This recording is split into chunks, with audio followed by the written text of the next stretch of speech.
Rakyat heran dengan naiknya harga beras di pasaran. Keheranan yang masuk akal karena Menteri Pertanian bilang stok beras aman. Bagi rakyat, keamanan stok beras tetap tidak ada manfaatnya ketika harga beras berada di atas harga eceran tertinggi. Harga beras itu sangat tinggi. Maka dari itu, kita pemerintah semestinya bisa melakukan sosialisasi ke daerah-daerah seperti apa? Apakah ini gagal panen atau ini karena memang permintaan besar tapi barangnya tidak ada. Nah, itu pemerintah yang harus bergerak karena masyarakat di sini tuh maaf kalau di atas harga 12.000 masyarakat kecil itu keberatan membeli beras. Kalau bisa itu harga minimal 10.000, paling mahal itu 11.000. Ini harga sampai eceran 13.000. Bahkan, beras Perum Bulog atau Badan Urusan Logistik yang bertanggung jawab pada distribusi logistik bahan pokok untuk rakyat tidak dapat ditemukan di beberapa pasar tradisional, salah satunya di Pasar Kleneng dan Pasar Bali. Ibu jual beras Bulog, cuma sekarang stoknya lagi nggak ada. Kenapa Ibu nggak ada? Nggak tahu, informasinya belum jelas. Dari kapan nggak adanya Bu? Dari 2 hari yang lalu. Oh. Kapan katanya akan Belum ada info. Oh. Kalau jual di pasar berapa Bu? 47 sampai 47 per 5 kilo. Oh. Kalau eceran 1 kilo nggak Bu? Nggak ada. Oh. Direktur Utama Perum Bulog Budi Waseso bahkan menemukan adanya tangan-tangan mafia yang mengganggu distribusi beras Bulog di pasaran.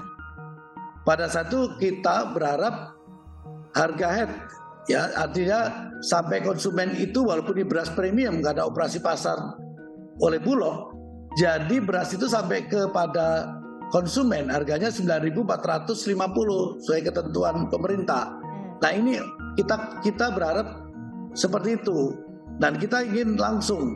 Oleh sebab itu waktu itu diinisiasi mungkin oleh salah satu yang mengkoordinir ini dilakukan pertemuan di satu tempat. Inilah yang seolah-olah harus mengambil dari yang bersangkutan, tidak bisa langsung ke Bulog. Itu yang saya sampaikan kemarin, akhirnya saya stop. Ya saya stop dulu, kita benahi dulu. Ya, kita benahi dulu. Jadi saya harus tahu persis downline-nya, tidak harus kepanjangan, tapi para agen-agen bisa ngambil saya selama ada downline-nya. Beberapa pasar induk beras sebenarnya telah menerima pasokan beras yang mencukupi, namun harganya masih tergolong tinggi. Kalau 2 minggu terakhir ini bisa dibilang krisis ya, kurang. Cuman baru mulai hari ini kita juga datengin padi baru dari daerah Sragen. Udah ada mulai panen, cuman harganya masih tinggi. Menteri Pertanian meyakinkan rakyat bahwa stok beras sebenarnya aman. Bahkan persediaannya cukup untuk memenuhi kebutuhan rakyat yang akan menghadapi bulan Ramadan dan Idul Fitri pada Maret dan April mendatang. Kita akan panen sampai Maret itu di sekitar Februari ini 1 juta hektar dan sampai Maret itu hampir 2 juta, 1,9. Berarti kalau dikasih kali 6 ton aja, ini akan terjadi hampir 10 juta gabah dan itu setara dengan beras kira-kira 6 juta ton. Senasib dengan beras, minyak goreng besutan pemerintah atau minyak kita ikut-ikutan langka di pasaran. Kalau toh tersedia, harganya tak lagi sesuai dengan ketentuan pemerintah. Salah satu pasar yang kekurangan pasokan adalah pasar tradisional Kota Semarang. Sekarang nggak ada minyak harga 14.000 itu, Bu? Nggak ada. Minyak curah aja 16.000. Curah 16.000? 16.000. Yang dari pemerintah minyak kita itu, Bu? Lah kemarin ada ini sudah 5 hari atau 1 minggu enggak ada. Sudah enggak ada. Udah nggak ada di story Ya, lagi ya, Bu? ada, Ya. ya. Terakhir harga minyak kita berapa, Bu? Kita jual 14.000 dari itu apa seperti hemat itu mengeluarkan minyak kita 12.600. Bukan hanya di Kota Semarang, pasokan minyak kita yang tersendat membuat harga minyak goreng kebanggaan Kementerian Perdagangan ini mengalami kenaikan di pasar tradisional Gorontalo. Untuk saat ini memang sudah mulai kurang, cuman kalau di agen saya rasa itu masih ada itu. Udah naik sedikit, karena dia dari agen juga udah naik. Berapa sekarang? 18 kalau saya per liter.